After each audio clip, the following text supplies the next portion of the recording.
Hello दोस्तों, स्वागत है आपका अपने यूट्यूब चैनल मैथ्स मैजिक में। तो दोस्तों, कैसे हैं आप लोग? आशा करता हूँ आप अच्छे होंगे, ज़बरदस्त होंगे और अच्छे से अपनी तैयारी को कर रहे होंगे। तो दोस्तों, आज मैं आपको इस वीडियो में बताने वाला हूँ क्लास टेंथ में जो वज्र गुणन विधि से सॉल्व किया जाता है समीकरण, उसको किस तरह से सॉल्व करते हैं। एकदम बहुत ही बेसिक क्लास से बहुत ही बेसिक कॉन्सेप्ट बताएंगे आज हम आपको।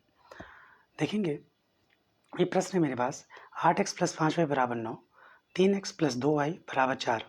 इसको हमें वज्र गुणन विधि से सॉल्व करना है। सॉल्व करने के लिए आपको क्या करना पड़ेगा? देखिए, सॉल्व करने से पहले आपको ये देखना है कि इक्वेशन यानी जो समीकरण होता है उसके बराबर में जीरो है या नहीं है। अगर समीकरण के बराबर में जीरो नहीं है तो आप जीरो बनाओ। जैसे यहाँ पर है, यहाँ पे देखेंगे 8x + 5y = 9 है, जीरो नहीं है। इसको हम बनाएंगे 8x + 5y बराबर, जो बराबर में 9 है उसे हम लेफ्ट हैंड साइड लाएंगे तो ये -9 हो जाएगा, इधर जीरो बचेगा। ऐसे यहाँ पे करेंगे 3x प्लस में 2y प्लस 4 है तो माइनस हो जाएगा, -4 = 0। अब ये बराबर में समीकरण के जीरो हो गए। अब इसको हम वज्र गुणन विधि से सॉल्व करेंगे। सॉल्व करने के लिए आपको क्या करना पड़ेगा? सबसे पहले इनके गुणांकों को लिखना पड़ेगा। यहाँ पे x है, y है और एक आपको हमेशा लिखना है। x के गुणांक कितने हैं? x के गुणांक हैं 8 और 3, तो यहाँ आपको 8 और 3 लिख लेना है। y के गुणांक 5 और 2 है, तो यहाँ 5 और 2 लिखेंगे। एक अचर पद होता है, ये है -9 -4। इतना करने के बाद अब आपको क्या करना पड़ेगा? x लिखना पड़ेगा इक्वल टू बराबर में y लिखना पड़ेगा और 1 लिखना पड़ेगा। इतना आपको लिखना पड़ेगा। लिखने के बाद आपको क्या करना पड़ेगा? हमें जब x निकालना होता है तो x के वैल्यूज़ को ढक लेंगे और बचे हुए वैल्यूज़ को मल्टीप्लाई कर देंगे। 5 का गुणा 4 में कराएंगे, 5 गुणे में -4, ठीक है। और माइनस लगाएंगे घटाने के लिए। उसके बाद 9 गुणे 2 करेंगे, 2 गुणे -9, ठीक है। जगह कम पड़ गया दोस्तों। y निकालने के लिए अभी y रुक जाइए, पहले हम 1 निकालना है तो 1 को ढकेंगे, 8 का गुणा 2 में करेंगे, 8 गुणे 2, मध्य में माइनस लगाएंगे, 5 गुणे 3 या 3 गुणे 5 या 5 गुणे 3। देखिए, गुणा करने के बाद क्या करना पड़ता है? बीच में माइनस लगाना पड़ता है। आपको बीच में माइनस लगाना ही पड़ेगा। उसके बाद अब y को इसलिए बाद में बताया क्योंकि y का नियम अलग है। अगर आप y को ढकेंगे तो इसका गुणा नहीं करेंगे, पहले इनका गुणा करेंगे। ऐसा क्यों होता है? क्योंकि आप जब y को ढक रहे हैं तो आपको ये मतलब कि आप जब इसको ढकेंगे तो पहले यही तो दिखेगा, इसलिए हम इधर से गुणा करते हैं।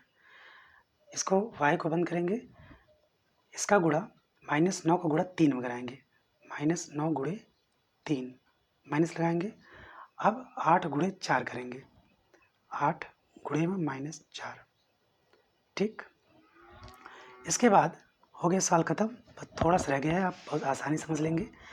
x बटे में 5 चौक 20 -20, माइनस माइनस प्लस हो जाएगा, 9 दूना 18 हो जाएगा।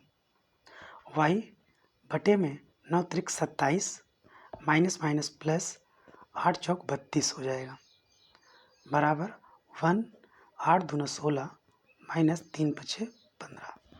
इतना करने के बाद आपको इसको और सॉल्व करना है। प्लस माइनस रहने पे हम घटाते हैं, 20 में से 18 जाएगा 2 बचेगा, माइनस वाला बढ़े माइनस, y प्लस माइनस घटेगा, चिन्ह बढ़ेगा लगता है, 32 27 जाएगा 5, यहाँ 1/16 में से 15 गए 1। इसके बाद क्या करेंगे? बारी बारी से तुलना करा देंगे। x की वैल्यू निकालना है तो x का तुलना करा देंगे हम 1 के साथ। x बटे में 2 बराबर 1, 1/1 को आप 1 भी लिख सकते हो। -2 गुणे में है, भाग में है, तो राइट हैंड साइड में मल्टीप्लाई होगा, 2 1 2 -2, x की वैल्यू आ गई। अब y बटे 5 का तुलना कराएंगे हम 1 से, 5 1 5 हो जाएगा, तो y का मान 5, ठीक। ऐसे ही होता है विलोपन, ऐसे ही होता है आपको गुणनखंड विधि से समीकरण को सॉल्व करना। तो दोस्तों, आशा करता हूँ आपको वज्र गुणन विधि बहुत बेहतरीन तरीके से समझ में आ चुका होगा। किस तरह सॉल्व करते हैं आपने इस वीडियो में बहुत अच्छे से सीख चुके हैं। तो दोस्तों, कैसा लगा मेरा वीडियो आप कमेंट में ज़रूर बताएं। और हाँ, यदि आप चैनल पर नए हों तो चैनल को सब्सक्राइब करके बेल आइकन ज़रूर दबा दें ताकि नेक्स्ट वीडियो का नोटिफिकेशन आप तक तुरंत पहुँचे। अब तब तक मिलते हैं दोस्तों नेक्स्ट वीडियो में, तब तक के लिए धन्यवाद।